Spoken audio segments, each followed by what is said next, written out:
मैं संतोष कुमार स्वागत करता हूं आपका आपकी अपनी गैलेक्टिक फैमिली के अंदर। और आज हम एक नया कोर्स लेकर आए हैं पॉलिटिकल साइंस का क्लास 12th का। अगर आपको वीडियो पसंद आती है तो लाइक शेयर कमेंट करके जरूर बताना और जो बेल आइकन दिख रहा है उसे जरूर प्रेस करना, ठीक है। चलिए आज स्टार्ट करेंगे हम चैप्टर फर्स्ट से क्लास 12th का, जिसका नाम है शीत युद्ध, ठीक है।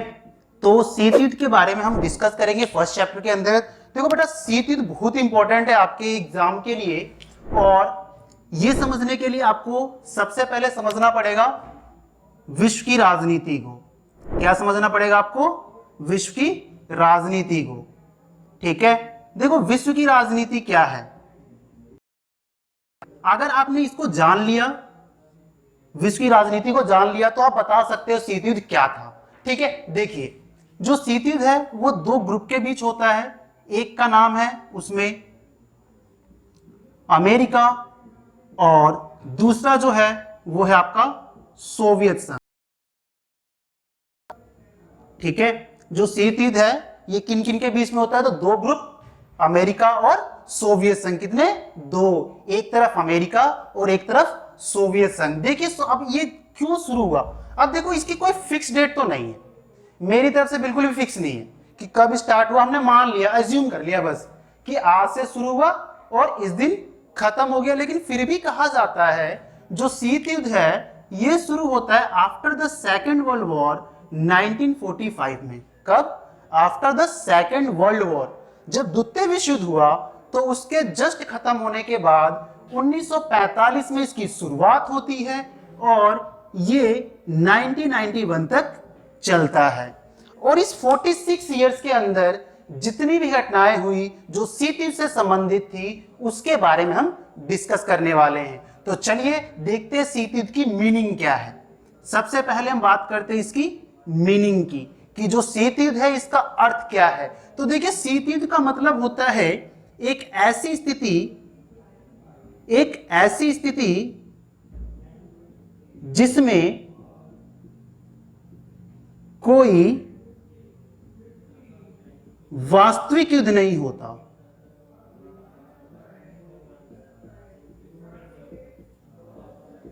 ठीक है। तो शीत युद्ध का मतलब क्या है? कि ऐसी स्थिति जिसमें कोई वास्तविक युद्ध नहीं होता लेकिन युद्ध की स्थिति बनी रहती है।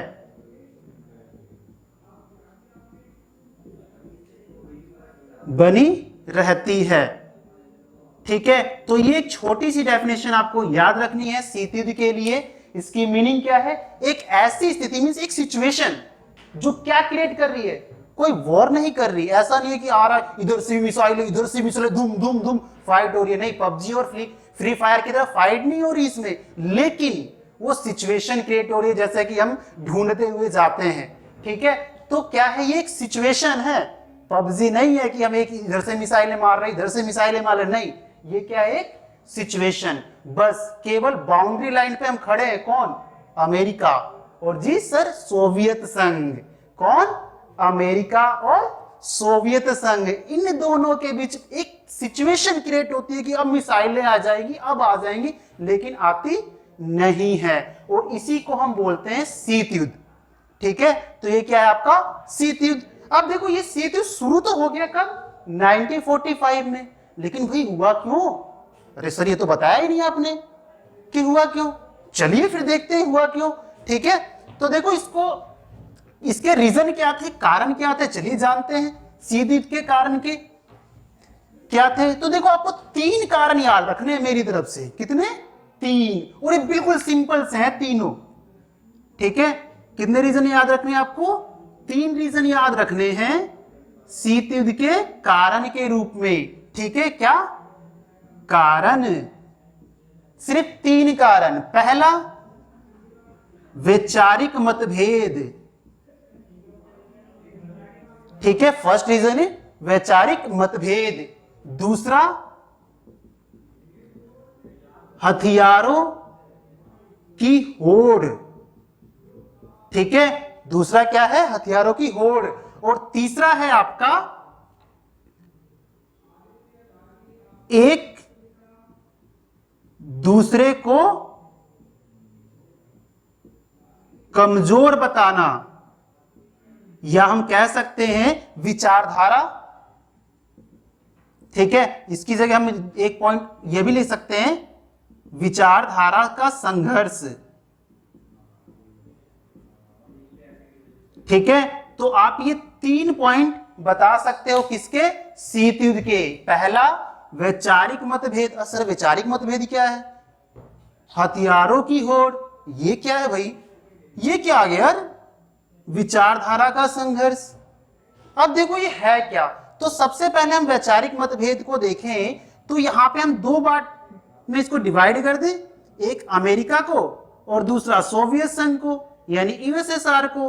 अब क्या थे भैया, इनकी जो विचारधारा थी ना वो अलग अलग थी। अब ये कहता था मेरी विचारधारा आनी चाहिए, ये कहता मैं आऊंगा। अब भाई बताओ, एक घर के अंदर अगर 5 परिवार हैं, उसमें से 2 शक्तिशाली निकल गए तो वो दोनों में तो फाइट होनी लाजमी है, क्योंकि वो क्या करेगा, पूरी जमीन को हथियाने की कोशिश करेगा और नई नई विचारों धाराओं को लेकर आएगा, नए नए विचारों को लेकर आएगा। तो अमेरिका क्या करता है, ये कहता है भाई ये पूरा जो है ना मुझे दे दे, तेरे को एक भी नहीं लेने दूंगा। अब ये क्या कह रहा है भाई, पूंजीवाद कह रहा है, मैं तो पूंजीवाद हूं, मैं तो अपने पास ही रखूंगा, प्राइवेट फॉर्म रखूंगा मैं। अब ये कह रहा है भाई क्यों, तुम ही क्यों रखोगे, हम भी तो है। अब ये कह रहा है भाई हम तो साम्यवाद लाएंगे, हम तो साम्यवादी हैं, हम तो साम्यवाद लाएंगे। अब ये कह रहा है नहीं भाई पूंजीवाद आएगा, ये कह रहा है नहीं भाई साम्यवाद आएगा। अब दोनों में क्या हो गया, एक मतभेद हो गया, और ये मतभेद क्या हुआ, शीत युद्ध का कारण बन गया। ठीक है, समझ में आया, क्या है पूंजीवाद और साम्यवादी। अमेरिका जो सपोर्ट कर रहा था वो पूंजीवाद को सपोर्ट करता है, और जो सोवियत संघ है वो सपोर्ट करता है किसको, साम्यवाद को। ठीक है, अब देखो भाई इन्होंने विचारधारा का प्रभाव तो बना लिया, अब क्या भाई युद्ध करने के लिए किस चीज की जरूरत होती है, पबजी खेला है ना, उसमें बंदूकें भी चाहिए होती है ना। तो ये देखो आप बंदूकों के लिए क्या करने लगे, ये होड़ करने लगे भाई कि मैं 5 रखूंगा, तो ये कह रहा भाई तू 5 रखेगा तो मैं 7 रखूंगा। ठीक है, क्या होता है इन दोनों के बीच, हथियारों की होड़ शुरू हो जाती है। कैसे, अमेरिका कहता है मेरे पास 5 न्यूक्लियर परमाणु, हमारे पास क्या है 5 हथियार हैं। अब ये कहता है 5 है तो ले भाई मैंने 7 बना लिए। अब ये कहता है भाई तेरे पास 7 हो गए मैं 9 बना लेता हूं।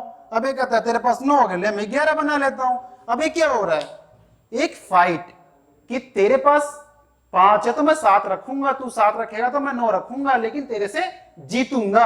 अब ये जो सिचुएशन बन जाती है इसी को हम शीत युद्ध कहते हैं। ठीक है, क्यों क्यों क्या हो रहा है, एक तरफ हमने देखा कि वो कह रहा पूंजीवाद ला, ये कह रहा नहीं साम्यवाद आएगा, वो कह रहा नहीं पूंजीवाद आएगा, वो कह रहा नहीं साम्यवाद आएगा।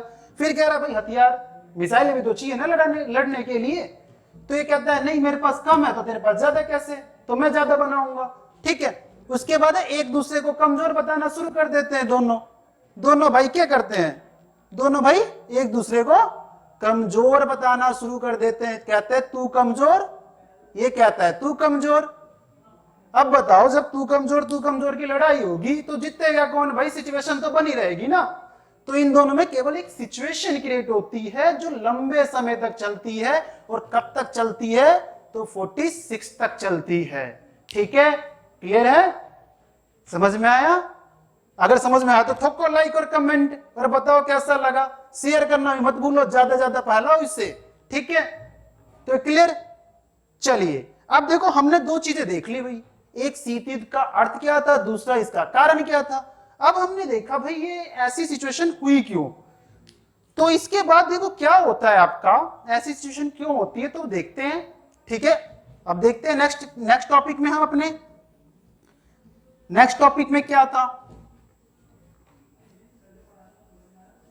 तो देखिए नेक्स्ट टॉपिक में अब हम देखेंगे यहां पे जब हथियारों की होड़ शुरू होती है ना, किसकी,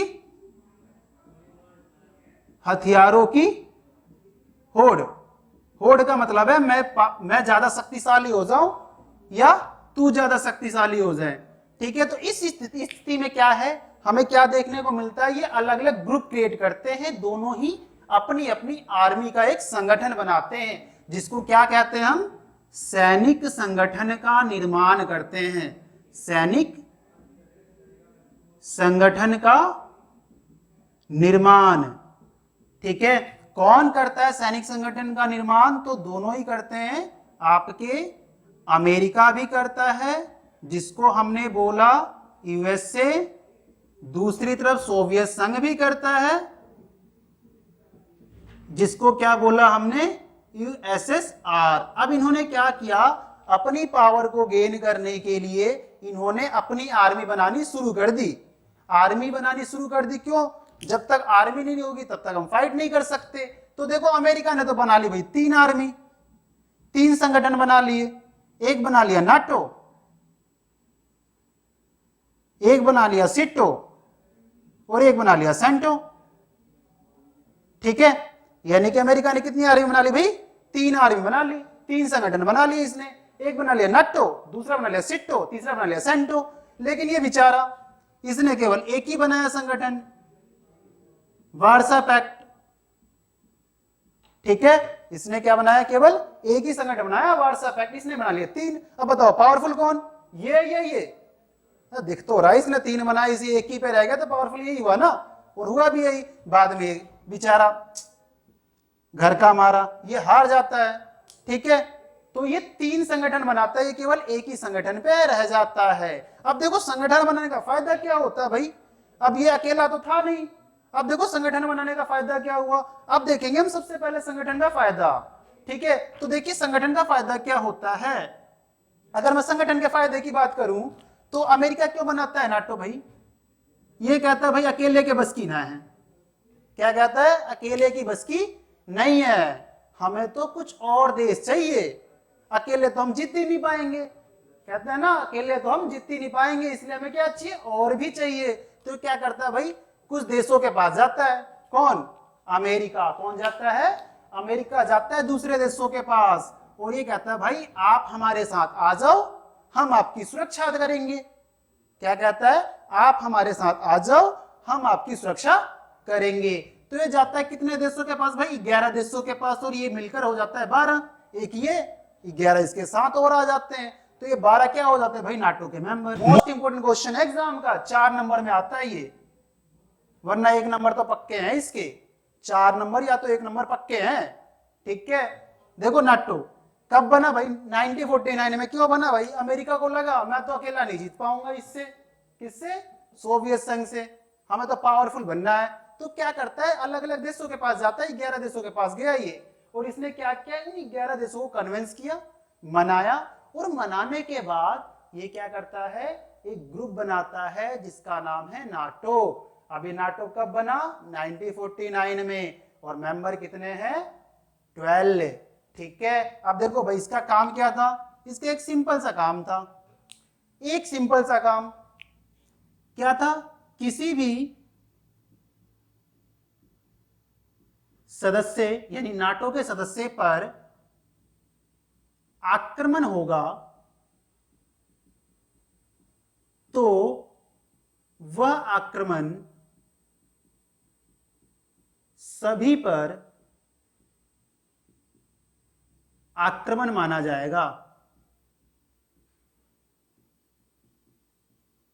ठीक है, तो इसका क्या था? एक ही उद्देश्य था बनाने का कि किसी भी नाटो के सदस्य पर आक्रमण होगा तो वह आक्रमण सभी पर आक्रमण माना जाएगा। यानी कि 12 में से अगर किसी पे भी हमला हुआ तो हमला क्या होगा? 12 के 12 पे हमला माना जाएगा। फिर 12 क्या करेंगे? एक साथ इकट्ठे हो जाएंगे, भाई अब आजा। अब तो बता कैसे हमला कर दिया इस पे? बेचारे को अकेला देख के मार दिया। हमारे हम कहाँ आ गए 11, तो क्या करेंगे? 11 के 11 यानी 12 के 12 मिलकर उस पे अटैक करेंगे। और इसीलिए बनाया गया था नाटो। ऐसा ही बनाया जब इसने देखा, किसने? सोवियत संघ ने। इसने देखा भाई ये तो पावरफुल बन गया, इसके पास तो 12 शक्तियां आ गई, अब मैं क्या करूं? तो कह रहा चल भाई मैं भी बना लेता हूं एक संगठन। तो ये क्या करता है?